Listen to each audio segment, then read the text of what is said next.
National education forum Bihar chapter ও let's inspire বিহারের উদ্যোগেই কলকাতা প্রেস ক্লাবে অনুষ্ঠিত এক সাংবাদিক সম্মেলনে গার্গী পাঠশালা নামক একটি সমাজমুখী শিক্ষা কেন্দ্রের সূচনা করা হয়।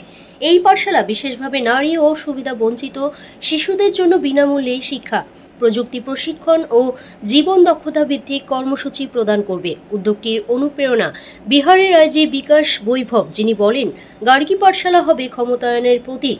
সম্মেলনে এ নিয়ে বিহারের রাজ্য সমন্বয়কারী ও অনন্য বিশিষ্ট অতিথিরা উপস্থিত ছিলেন। তারা শিক্ষক প্রশিক্ষণ, গ্রামীণ শহুরে শিক্ষার্থী উন্নয়ন ও অংশগ্রহণমূলক শিক্ষা মডেলের মতো একাধিক ভবিষ্যৎ প্রকল্পের কথা জানান। এনইএফ এর মূল বার্তা, আসুন বিহারকে অনুপ্রাণিত করি। শম্পা ঘোষের রিপোর্ট। যেরকম কম্পিউটার এসেছিল তখন বলেছিল সবার চাকরি চলে যাবে, অনেক এরকমই এআই হওয়ার পরেও আমাদের কিন্তু চাকরিটা চ্যালেঞ্জে নয়। If we are upgrading ourself, আমরা যদি নিজের ব্রেনের সফটওয়্যারটাকে আপডেট রাখি তাহলে কোনোটাই কিন্তু চ্যালেঞ্জ নয়, because human mind is the best creation of god. এটা কিন্তু কোনোটাই চ্যালেঞ্জ নয় আমাদের জন্য। চায়না এবং আমাদের উত্তরাখণ্ডে এটা শুরু হয়েছে।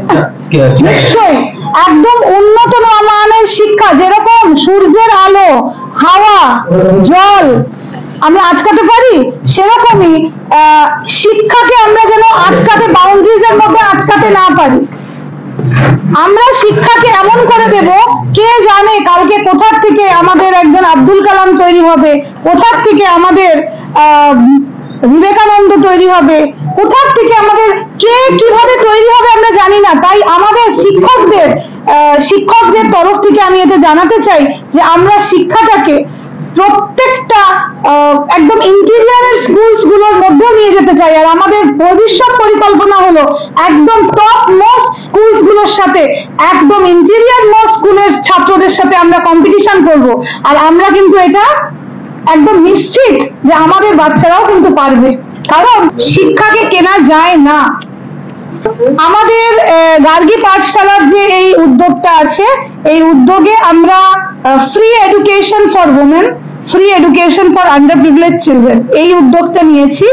আর আমরা এনটেক যেটা আছে, ন্যাশনাল টিচার্স এলিজিবিলিটি টেস্ট, যে আমাদের প্রজেক্ট গুলো আছে সেই পুরো প্রজেক্ট আমাদের ওয়েবসাইটে দেওয়া রয়েছে। সবটাই পুরো ভারতবর্ষ জুড়েই হচ্ছে।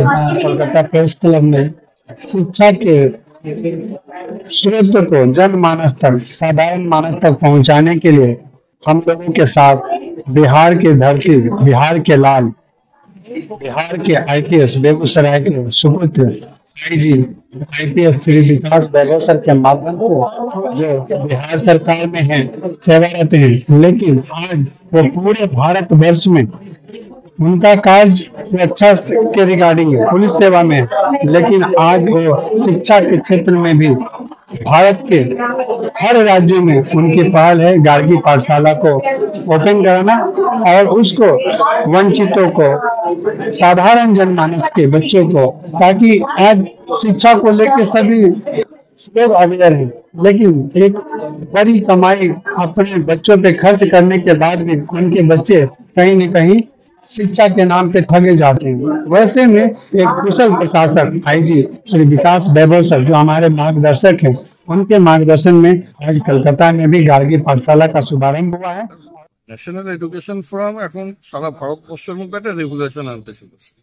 দীর্ঘদিন ধরে এনাদের প্রচেষ্টা যে সারা ভারতবর্ষ জুড়ে যাতে এডুকেশন, শিক্ষা ব্যবস্থাটাকে যাতে উন্নত মানের করা যায় এবং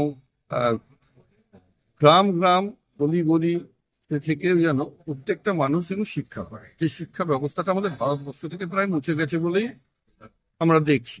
কারণ আমরা দীর্ঘদিন হিউম্যান রাইটস নিয়ে কাজ করছি। আমি প্রতিটা মঞ্চে একটা কথা বলি যে শিক্ষার কোনো বিকল্প নেই। আমাদের বাবা সাহেব আম্বেদকরও বলে গেছিলেন, রাজনৈতিক মানুষরা আসবে যাবে, তারা সবকিছুই দেবে, যেটা দেবে না সেটা শিক্ষা। কারণ শিক্ষা হচ্ছে জাতির মেরুদণ্ড, আর শিক্ষাই মানুষের চেতনা আনে, শিক্ষাই বিকাশ ঘটায়। সেই জন্য শিক্ষা ব্যবস্থাটা উন্নত করা সব থেকে আমাদের একমাত্রই কর্ম এবং ধর্ম বলে আমার মনে হয়।